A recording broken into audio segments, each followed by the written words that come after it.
Thank you, everybody, for joining the Thought Fuel podcast. We have a very special episode today. We have executive coach and NYU and Columbia University professor Todd Cherches joining us today.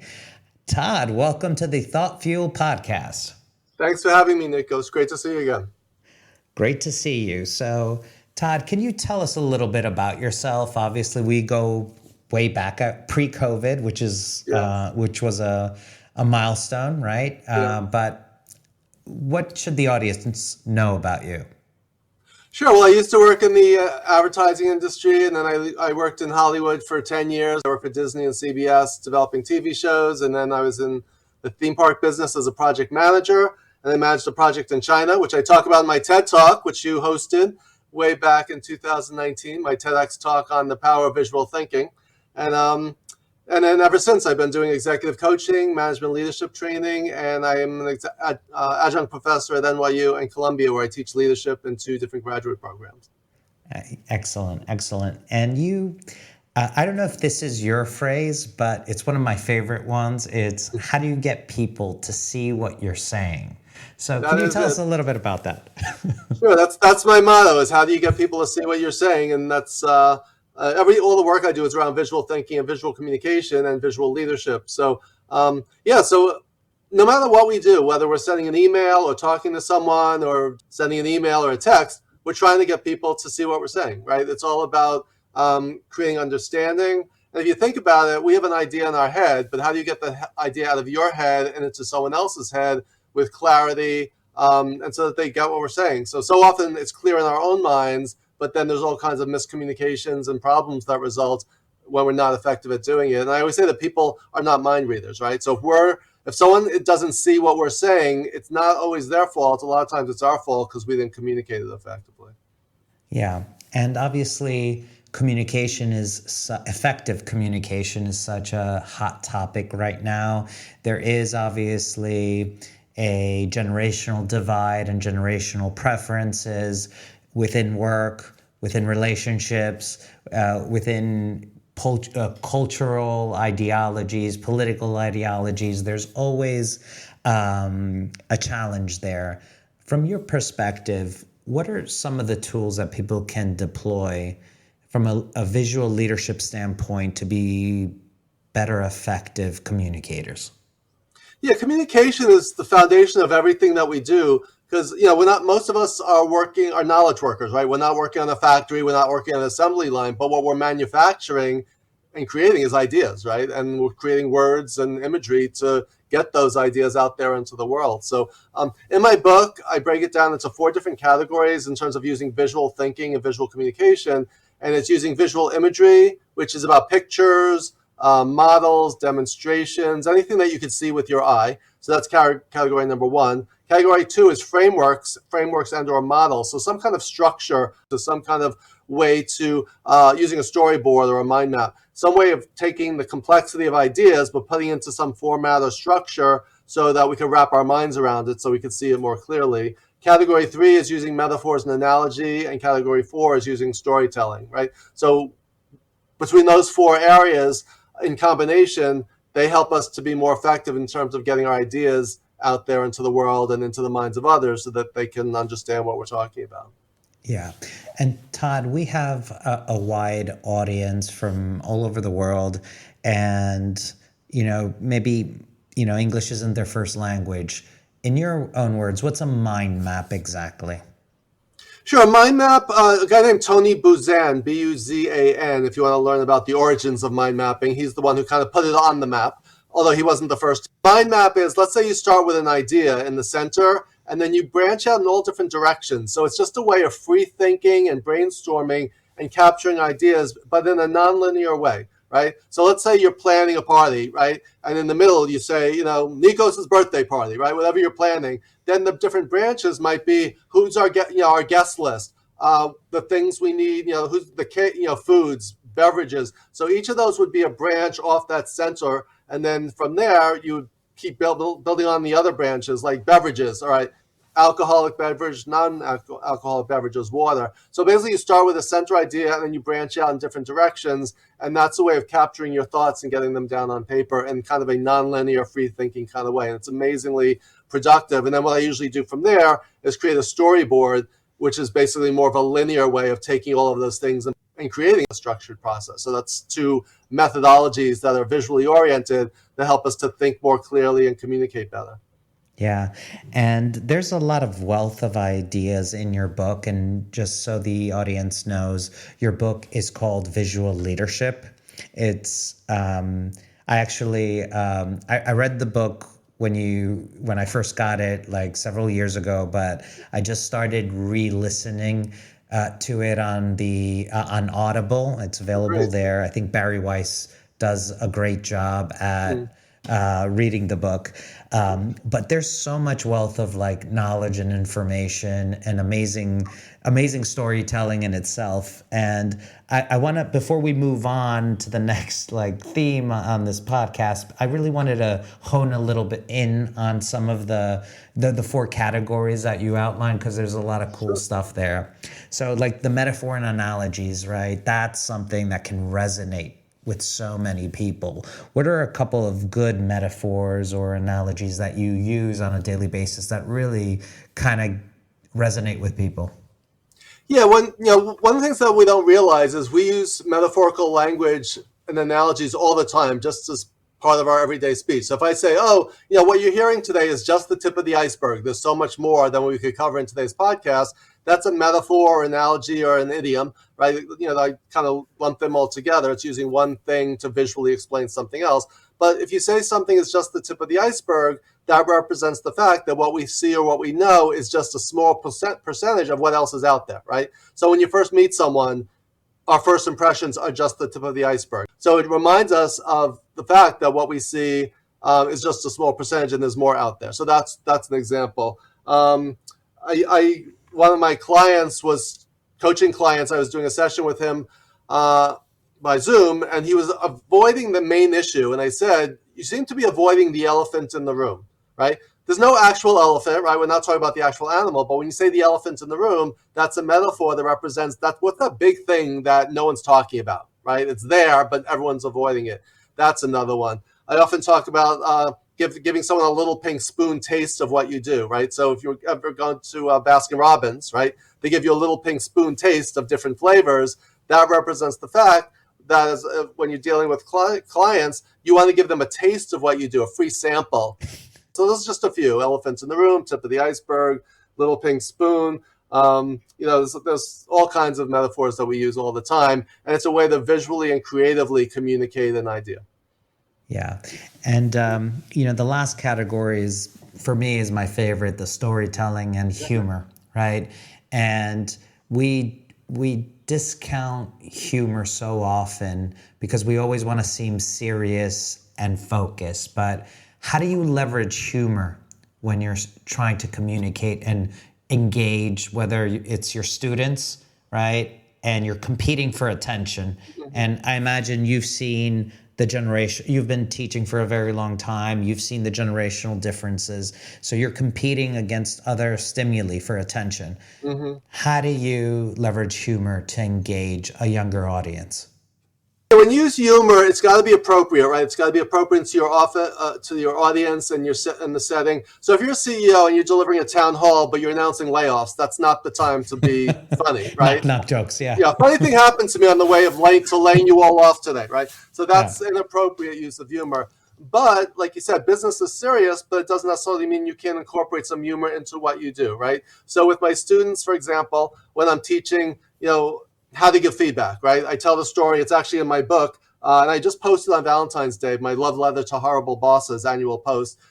That's the story about my boss throwing a box at CBS when I worked in television years ago. My boss threw a box of pens at my head because they weren't the ones that she wanted, right? So it's a really funny story. And I say, if you were my boss, was there any other way you could think of giving me the feedback that I didn't get you the right pens? Nope, throwing it at your head. That's the only way you're going to understand. Funny story. It wasn't so funny when the pens literally missed my ear by a fraction of an inch, not to mention the humiliation of having her screaming at me in front of all my colleagues and peers, right? But looking back on it now, it's a really funny story that I remember 25 years later because it had so much impact, but it does leave a valuable lesson for people saying, we need to deliver feedback with empathy and compassion and deliver a message to help someone improve their performance, but you could do that without abusing them, right, in a malicious, tyrannical way. So so using the humor lightens the mood, makes it less threatening and scary, but still teaches that valuable lesson, right? So if you're a boss and you say to one of your new employees, let me tell you about the worst mistake I ever made when I had your job, they're going to be at the edge of their seat, right, waiting to hear that story. And if you incorporate some humor into it, again, in retrospect, it's funny, maybe at the time when you made that mistake, but that's just a couple of examples. But like some humor, like a lot of times I'll incorporate a lot of Seinfeld into what I do. But my younger students, especially international students, many of them are from China, they've never seen Seinfeld. They have no idea what I'm talking about. So if I say just as George Costanza said, we need to do the opposite, right? They don't know who George Costanza is, and they don't know the phrase do the opposite, right? So you need to when you use humor, you want to use stories that resonate with your particular audience in all ways, culturally, generationally, etc. Yeah, for sure. And then your book reimagines leadership through a visual lens. How do you anticipate that changing now that we have augmented reality and all this new technologically advances? What do you predict are going to be the tools that we'll be using to communicate much more effectively in the future? I mean, when it comes to AI and virtual reality and all these kinds of things, we need to, we can't be scared of it. We need to be selective in terms of how we roll things out. One of the sayings is that managers are not going to be replaced by the robots, but the managers who are able to leverage technology are going to replace those who don't, right? So we can't put our head in the sand. And I remember years ago, people said, "Oh, email, that's just a fad," or whatever, texting. Why do I need to get messages on my phone? I'll just check my answering machine when I get home tonight, right? So it's like there were a lot of people who didn't have a visionary view of technology and anticipating how could I leverage these things. They just put their head in the sand and hope it will go away. In fact, I keep on my desk, talking about a metaphor, if you're seeing this on video, this little dinosaur that reminds me, don't be a dinosaur. Don't discount new ideas and new technologies just because we've never done it that way. So that's what I would say is be open to it. I've been playing around with ChatGPT and AI, and you need to, think about, and, you don't always have to be, a thought leader in that area, but you at least need to stay up to date so you don't become outdated. And you need to leverage new technologies and see how they improve what you're doing, because it's amazing what technology is capable of if we find out how to use it productively and effectively. Yeah, and this podcast is all about developing a better mindset, and you just touched upon something very, very important, and it's our attitudes towards change. What is your advice about the whole kind of being open to things that we don't understand and maybe are scared of? Well, when you mention the word mindset, the first thing that comes to mind, the first person, is Carol Dweck, who wrote the classic book on mindset, right? She basically differentiated between having a growth mindset and a fixed mindset, right? A fixed mindset is, this is just who I am and how I am and will always be, and this is the way the world is. Growth mindset adds the word yet, right? So if you say, I'm not good at this, that's very finite. If you say, I'm not good at this yet, the word yet opens up the world of possibilities, right? And I always talk about mindset, tool set, and skill set. You have to have a mindset that's open to new possibilities. You have to keep building your tool set, but you also have to gain the skills to use those tools, right? Just because I go to Home Depot or Lowe's and buy a big toolbox doesn't mean when I get home I could build something amazing with it, right? I need to learn how to use those tools. Similarly, whether it's AI or whatever the technologies are, we need to adopt the tool set, be open to gaining new tools, but then the skills to learn how to use those tools effectively for whatever it is that we do. So those are just a few ideas related to mindset that are so important to me. For as long as I've known you, you've been a man of many hats. You're a professor, you're a coach, you do workshops, you're on a podcast every week, you're on a different list of the top coaches in the world, you're everywhere. How do you develop that mindset to kind of always have energy to do new things and put yourself out there and just never rest I see you're out there, and I love it. I love it. Thanks. Well, what's interesting is people don't believe this at first, but I'm an extreme introvert. I always say I'm a 3Bs guy. By nature, I am a behind-the-scenes, back-of-the-room bookworm. In all my classes, like when I say I always have my students talk and say something in class within the first 5 or 10 minutes, and then I say to them, you've all just spoken more than I spoke in all my years of college, because I never once raised my hand or got up or spoke or presented in front of the room. Well, the irony is I have a master's degree in communication, and they never made me get up and communicate. So there was something wrong with that to begin with. But again, someone said to me, as an introvert, you sure seem to know a lot of people. So interestingly, before the pandemic, I had about 3,000 LinkedIn connections. I'm now up to almost 14,000 LinkedIn followers and connections. Amazing. If you just put yourself out there, I mentioned my 3Bs, the back of the room, behind the scene bookworm. That's who I am. But I always talk about 4Gs. Be genuine, meaning be yourself. Be generous, meaning don't just seek to promote yourself, but promote other people. Be grateful, and be gracious. Like, those are my 4Gs philosophy. 2 of them are in my book. 2 of the other ones I came up with afterwards. So that's why people say, why the other you only have 2 Gs in your book and not 4? Because I'm always learning, I'm always building. But that's what I would say. If you're genuine, generous, grateful, and gracious, you will connect with people. People will want to connect with you. You need to not be just about, when you meet someone, I always say, don't think, all right, how can this person help me? When you meet someone, you say, how can I help this person? And if you do that, very often what goes around will come around. Sometimes it doesn't. Sometimes it may not come around for 5 years later, which has happened to me too. But that's what I'd say. If you put yourself out there with the spirit of generosity, a lot of those things will come back to you. How do you feel, what kind of impacted you positively from that period of time? Like, how did you feel that you grew? Well, what's amazing is, I did my TED Talk with you back in June of 2019, right? That whole summer, I locked myself away for 5 months and wrote my book. I already started, but I had to deliver it by that September. And then my book came out in May of 2020. So it's now just about coming on its 4-year anniversary. So yeah, a lot happened during the pandemic. Now, what happened was my book launched right after the shutdown. So I was devastated because I'm like, here my book is coming out, and all my book events were canceled, right? Because of COVID. My book signings and my speaking engagements were all canceled, and I was so crushed.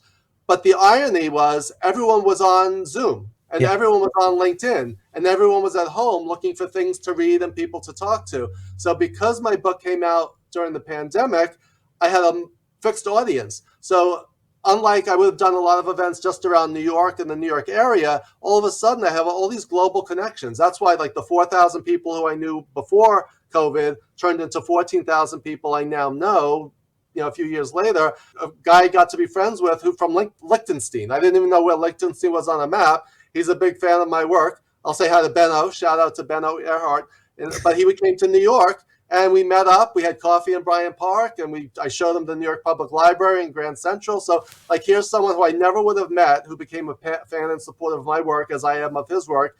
And now I have a friend. So it's like in almost every country now, I know people or people know me. So what's amazing is that's what I would say is just put yourself out there. And it's always amazing when you meet people on social media and or Zoom, and then you meet them in person, and you feel like you've known them your whole life. You get to make some really good friends all over the world as a result of, again, just putting yourself out there.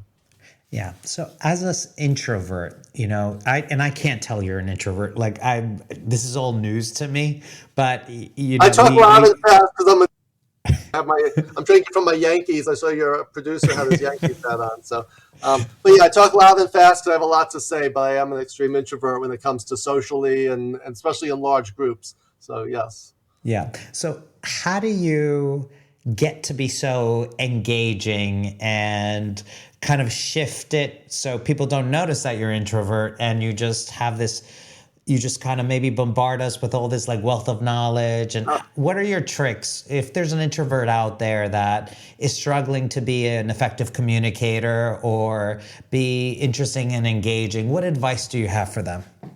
Sure. Well, one is I talked about my 3 Bs, right? And I talked about the 4 Gs. I want to mention 2 Ps, passion and purpose. If you are passionate about what you do, which I am, and you could tell, and you have a sense of purpose, and my purpose is to help make my personal is helping to make the world a better place, one leader at a time. And to me, everyone is a leader in one way or another, even if you're just leading your own life, right? So if you start with, that's my purpose, and I have a passion for what I do, it all just comes flying out, right? If I had to do something where I didn't have a sense of purpose and I didn't have a passion for it, I would not be as enthusiastic. I would not be as animated. I would not be as loud, right? But when you have a lot to say about something and a lot to share, it just comes out of you, right? And my 3 V's, here we go. I'm going to use all the letters of the alphabet. My 3 V's are visibility, voice, and value, right? Visibility is about being seen, voice is about being heard, and value is about making a contribution. So what I try to do in my own introverted way is to be seen, to be heard, and to contribute, right? And then when you contribute, people see you, hear you. That's how you start to develop your personal brand. And then people start reaching out to me. Like, I'm terrible about reaching out to people who are strangers to me and connect with me on LinkedIn. Like, if you're listening to this show, just go to LinkedIn, say, hey, I heard you on Nicos' show, connect with me on LinkedIn, right? So that's how I love building those relationships, but they've got to be genuine, authentic relationships where you actually care, you have mutual interest. So that's why I say that passion and purpose is what tends to draw people to me, and what draws me to other people is when we have a shared sense of passion and purpose. Yeah, no, that's actually so interesting. Meanwhile, do you have any other alphabets? Like, I'm sure I do. They just keep coming. I'm sure I have many, but if I try to retrieve them, they won't come. But if they just come out organically and naturally, that's where the stuff just comes flying out of my head. Yeah, and you have such a wealth of knowledge. And I remember when we were like talking about the TED Talk and structuring it, you just had so many good examples, and especially a lot of visual aids and everything. But I guess it would be remiss if I had you here, and because of your experience, whether it's as a professor being surrounded by so many smart people, or in your work as a coach, as an author, I know from like just listening to your past podcasts and things that you've done that your career was not very linear. I think you describe it actually as a roller coaster. Exactly. What advice would you give people that might be kind of stuck right now from a career standpoint? And and I know like you talk about it like it's been ups and downs, and it's obviously on the up for many years now, but what advice would you give people? The path implies like it's a walk in the park that's laid with stepping stones laid out for you. Very few people have careers that are like that. Maybe if you go down a lawyer track or a doctor track or something, it's more linear. But like you were just saying, I would say it's a roller coaster of ups and downs, twists and turns, highs and lows, right? The last session of my NYU class, I revealed to my students my full background, and they're amazed to find how many times I've been fired twice, I've been laid off 4 times. Like, they think I was just like this linear path to success, and it was anything but that. I had long periods of unemployment, I had long periods of depression and not knowing what I was going to do next, right? So you just got to be resilient and keep bouncing back. You need to look at every failure as a learning opportunity. What can I learn from it? What can I grow? How can I grow from this? That's what I'd say. It's like, you want a plan, you want a strategy. In fact, in my TED Talk, I opened with, asked me what I wanted to do when I was 5 years old. I said I wanted to be Superman, right? And then my backup plan was to be Batman. So that was my career aspirations. But when I grew up and realized I couldn't be Superman or Batman, what's the next best thing? Well, working in television in some way, right? So I moved out to LA and I worked in television for a number of years, but then it wasn't the right fit for me. And then I moved over to the theme parks, and then I got laid off there. I moved back to New York, and I literally had no idea what I was going to do next. Literally, I came back to New York because I got laid off. I had broken up with someone. My father had open heart surgery. My mother just said, the universe is telling you to come back home to New York, which I did. And I just ended up with a job at a management training company. And because of that job, to do the job of revamping their mini MBA program, I had to start reading all these leadership books. And I got so hooked on leadership books. I was just telling you before, I've been reading an average of 50 leadership books a year. For 25 years, I've read 50 books a year. So that's like 1,300 management leadership books and counting, right? So that's why people said, you need to write a book. You've read all these books. How about writing your own book? And now what's led to my writing my own book. But that's what I would say. That's a long answer to have a plan, have a strategy, have a goal, but realize it's going to change, and there will be setbacks, and there will be failures, and you just got to keep getting up and saying, what's next? And if you build your network, you don't feel as alone, right? It's like you feel like there are people who will refer you, people who will be, let you know when they hear about job openings and things like that. So that's why I say be genuine just because it's the right thing to do. But if you're generous, hopefully people will be generous to you in return when you need it. Kind of like planting all these seeds, and sometimes Exactly. it'll grow, sometimes not, but you just got to accept it as being part of life. Yeah. With that, obviously, we talked about how, COVID impacted a lot of us, and some for the positive, and, there's a lot of lessons learned there. From your perspective, just moving forward, right? For younger people right now that might be looking at the state of the world and just being very concerned about how there's so much unknown, and these linear paths don't really exist. What kind of advice would you give them to not be negative about it and kind of show up with some more openness and excitement for the future and the unknown? Yeah. There's an acronym called VUCA, VUCA, that stands, and that's the world we're living in today. VUCA stands for volatile, uncertain, complex, and ambiguous. That's I forget who came up with it. I think it was someone in the Army, but that was a way of defining a situation. In the world, and I have my antidote to VUCA is to do the opposite. Like I just mentioned, the George Costanza, right? We have to do the opposite. When things are volatile, we need to slow down and calm down, which is hard for me to do since I'm so hyper, but we need to calm down within the volatility so we don't feel anxious and we don't feel stressed, right? Uncertain, we need to realize that there are so many uncertainties in the world, but we have to separate what we're certain about from what we're uncertain about, right? And build on what we're certain about. And let that be your foundation, because you can't be certain about everything, but identify what you can be certain about. Complex, the world is more complex than ever in terms of technology and global issues and everything else. How could you simplify the complex issues so you can wrap your head around small pieces of it? And ambiguous, there's a lot of fog, there's a lot of unknowns. How could you clarify certain things so you could see through that fog, at least some piece, right? And I always say, visual thinking using two metaphors. As a leader, we need to look through a telescope out into the future, right? Far and wide. As a manager, we need to look down into the details through a microscope, right? Put our heads down, look down and deep. So we need to be able to do both, but also use the kaleidoscope, which provides us with all the colors of the rainbow to be innovative in terms of seeing possibilities and solutions. So those are just a few thoughts on. It's very hard not to be overwhelmed by all the stuff going on in the world today, but just try to simplify your piece of it and take things one day at a time, because there's just so much. We can't do everything and we can't change the whole world. So you need to pick out your piece or your niche and follow that path, whatever that is for you. Yeah.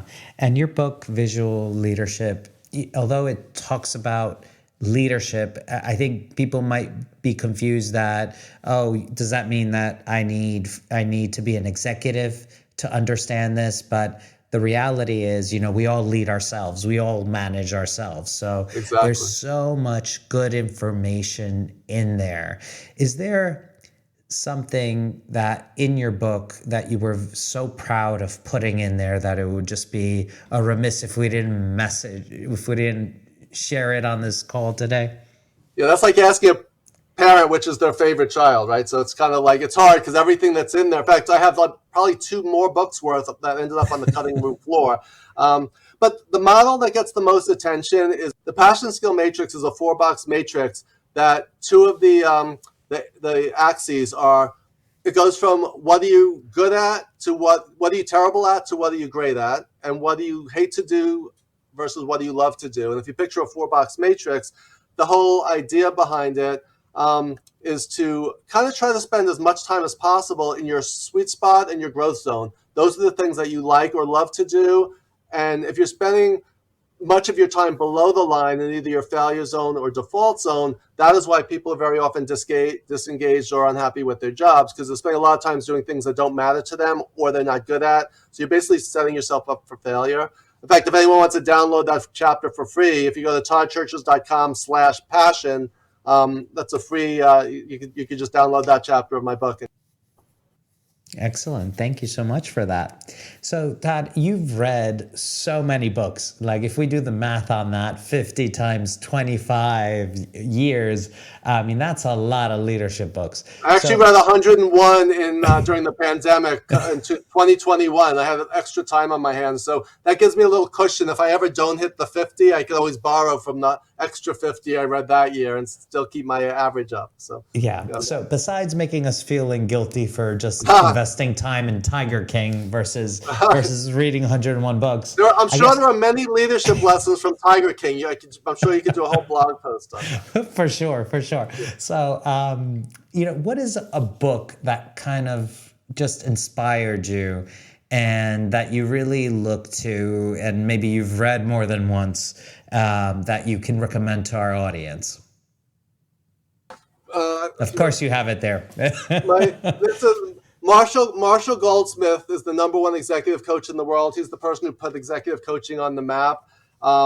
And I'm honored to be in his group of 100 coaches. There's actually 300 of us in the group. It's still called 100 coaches, but that's a community of the top coaching coaches and authors in the world. It's amazing that I'm in that group as a result of my book and my TED Talk and other things I've done. But Marshall Goldsmith's book, What Got You Here Won't Get You There, is like my coaching Bible. That's the book that helped me to make a lot of the right decisions. I use it as a part of my coaching toolkit with my clients. The subtitle is Discover the 20 Workplace Habits You Need to Break. And one of the things he talks about is a lot of times we're successful not because of how we are, but in spite of how we are, right? So a lot of leaders want to be the smartest person in the room, or they try to add too much value. Like, there's certain things that leaders do that actually diminish their effectiveness. So that's why this book is so effective, that it reminds us, as the title says, what got you here won't get you there. What got you to where you are today is great, but it's not going to necessarily get you to where you could be or want to be or should be unless you make certain changes or start doing other things more of, or doing them better, or even stopping doing certain things. He quotes Peter Drucker, the management guru, who said, we spend a lot of time teaching people what to do, but we don't spend a lot of time talking about what are the things you need to stop doing, right? To create space to do the things that you should be doing. So that's my long answer to, if I was going to read one management leadership book, even for my own self-development. That's what I was going to say. You make a great point. This is not just about presidents and executives and VPs.